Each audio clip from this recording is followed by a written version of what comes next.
visos namuose, einam kartu su maldos grupe ir stengiamės įnešti nors kruopelę džiaugsmo jiems, kartu žaidžiam krepšinį ir kitus žaidimus.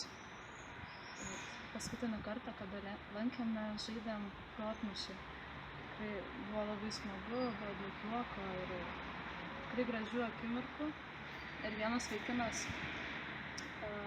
pasidalino pabaigoje, kad sako, buvo taip smagu ir džiugu, kad pamiršau, kad sėdžiu kolonijoje. Tai buvo man asmeniškai tikrai paskatinimas daryti ir toliau tai, ką mes darom.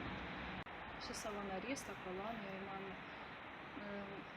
laužo stereotipus, kuriuos primeta visuomenė apie tos pačius kalinius ir apskritai kiekvieną žmogų.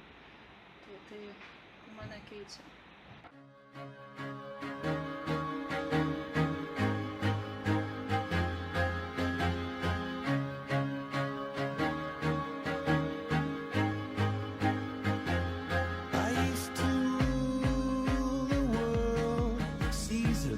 When I gave the word, now in the morning I sleep alone.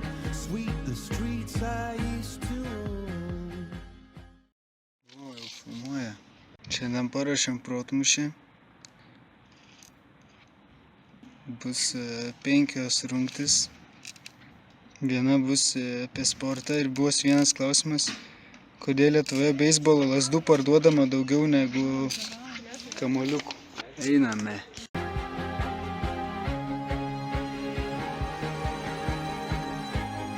Reikia pasakot, reikia ateiti ir pažiūrėti.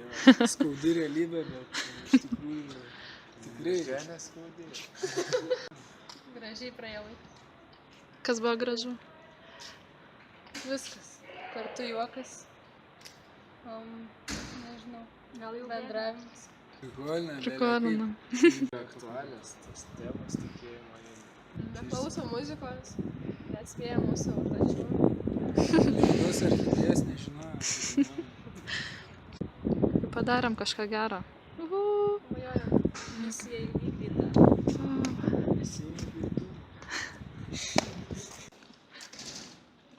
Čia labai faina.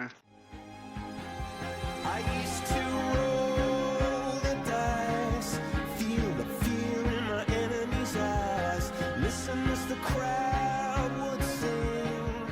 Now the okay. Įvertink laisvės kainą.